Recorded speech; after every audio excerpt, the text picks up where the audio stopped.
Hey guys, I'm at Gas Axe Chop Shop, 10 Mile, Tennessee with Mr. Tim Dixon. I got the old Papaw truck over here and it's ready to be picked up. So, I'm going to tell you what Tim done. They put a new power steering pump on and new hoses. And also, he redone the exhaust. Doesn't that look good? It looks so much better than coming out the back. I bought new stainless tips for it.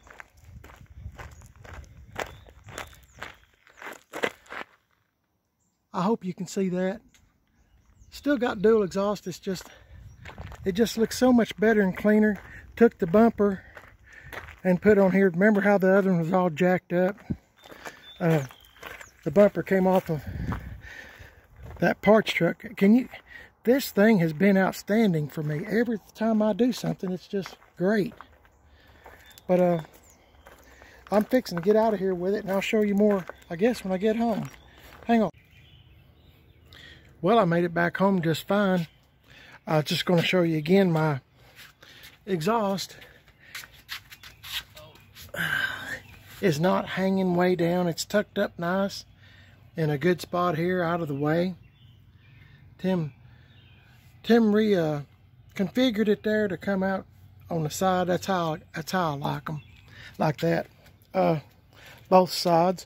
And like I said, this bumper came off that wreck truck. That thing has just about donated every part it's got in order to fix Billy James, the 78, and this 78 Papaw truck. So my plans are for this bumper is, see, it's not all dinged up and pushed up against the body of the truck there. It looks so much better. So my plans is I'm going to paint it, make it look a little bit more decent.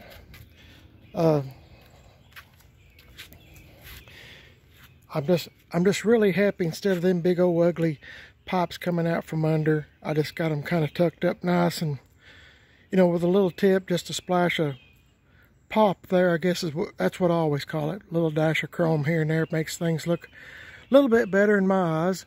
So, but I was going to tell you too, Tim also, I drove this thing, like I said, 25 miles from his house, from his garage to my house, and you know, I was telling Tim I don't know how to spell cha-ching, or not cha-ching, but that's it. So anyway, I wrote it on the note best I can. He likes for me to write stuff down so he doesn't forget anything. But I was wanting to show you this. He wanted me to show this to y'all. This was the problem. I got every kind of a universal joint that a 78 truck would have, and there was two kinds for some reason, I don't know.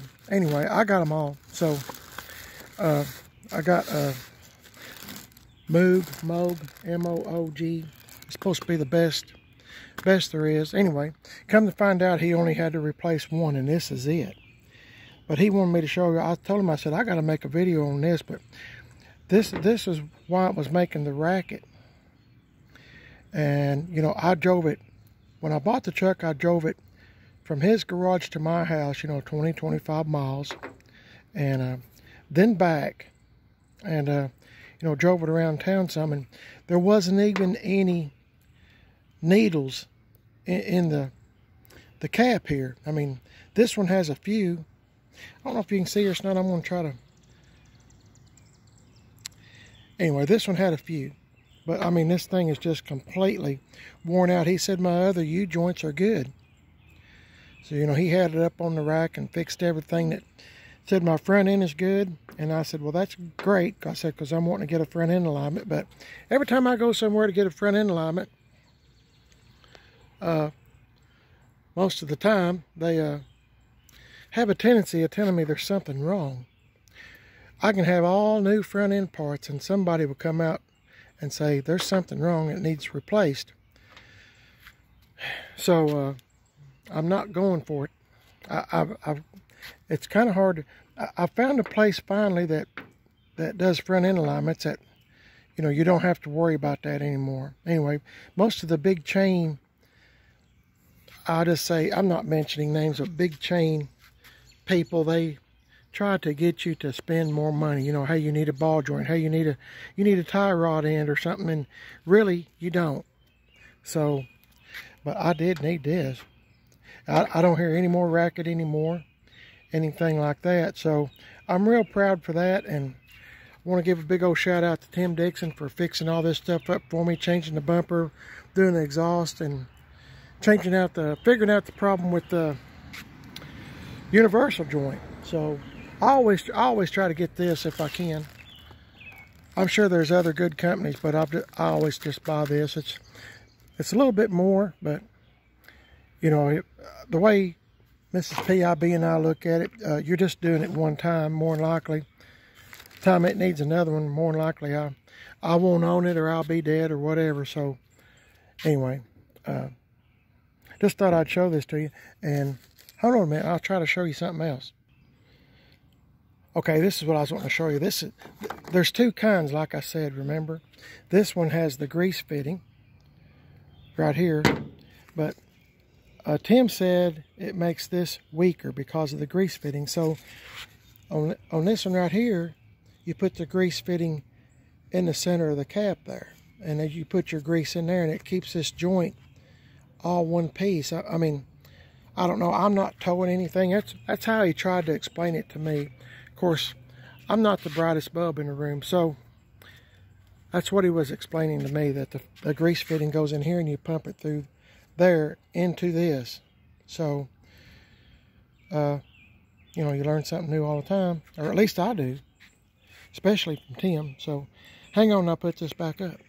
Okay, that's one of them that I got to take back. We didn't have to use it, so I just wanted to make sure I got it all put back up and put everything back like it's supposed to be. And by the way, the one I just showed you that's got the hole in the cap, you put the grease fitting like this in the cap itself. So and it's in the box if you decide you want to go that route. But you know, like Tim said, it's kind of like for heavy duty stuff. I learned something new. As old as I am, I still learn something new every day, nearly every day. So that was news to me.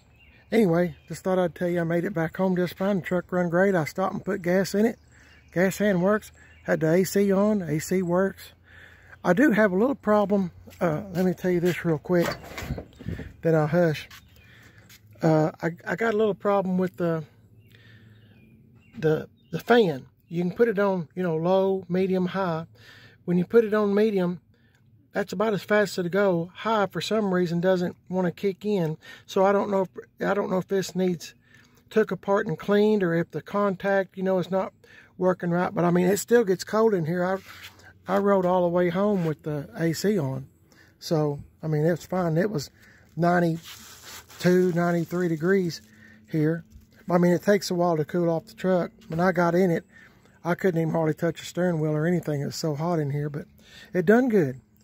To be an old 1978 truck, it done real good. So I'm real proud of it. I think it's coming along nicely, and just cleaning up the wiring and the exhaust and all that other stuff hanging down there and putting a better bumper on, to me, made a big improvement. And so if you don't care, let me know in the comments what you think. I appreciate it. And don't forget, I got a second YouTube channel called Man on a Budget. I'm going to try to get back on that and put more videos up. Just bear with me. There's a lot going on. Anyway, and I'm also Primered is Best on Instagram. Man on a Budget 1 on Instagram, and Facebook Primered is Best. Of course, you're watching Primered is Best now on YouTube. So if you would subscribe to both channels, you won't miss any of my videos if you want to watch them. And hit that little notification bell too if you don't care. I'd appreciate it. Oh, and I keep telling y'all I'm going to hush, but I keep talking, don't I? Got to take this power steering pump back for core charge, and the hoses too. See, that was the brand new hose that was on the power steering pump, brand new. Anyway, I'm going to take it back. And also the radiator that come off Billy James, if you'll remember or kept up with my videos, a few videos back when I was putting the interior and stuff in Billy James. It wasn't much of a video, but I was explaining to you that I put a brand new radiator in it, because this one, where the transmission lines went into the radiator for the cool the transmission fluid. One of the fittings in the radiator was bad or something. I'm not really sure, but it never would seal. So if you'll remember my 84 Chevy truck, left turn Bill, it is a 6-cylinder, 3-speed in the floor. So I have that 350 at Tim Dixon's Gas X Chop Shop that I might wind up having Brian, GM Tim 38. Be sure to check him out, please. GM Tim 38. He told me to grab this radiator. There's nothing wrong with the radiator at all. It's just that little fitting for the transmission. So he said if we put that V8 350 in that 84, this radiator will work out perfect. So that was a good idea on his part. So anyway, okay, that's enough. I'm going to hush. Y'all have a great day. Appreciate y'all watching. This truck has changed dramatically in the last week, or this week. Washing it, cleaning it, putting trim on it, all kinds of stuff in just a few days. To me, it's made a big difference, and this thing runs like a champ. It's hard to believe, but it runs like a champ. Anyway, y'all have a great day. Thanks for watching the video. I sure am grateful to you. Means a lot to me, and I hope y'all have a great day whenever you're watching this video. And tell your friends, and y'all stay safe. God bless each and every one of y'all. I sure do appreciate everything that you do for me, and good comments. Have a good one. See you later.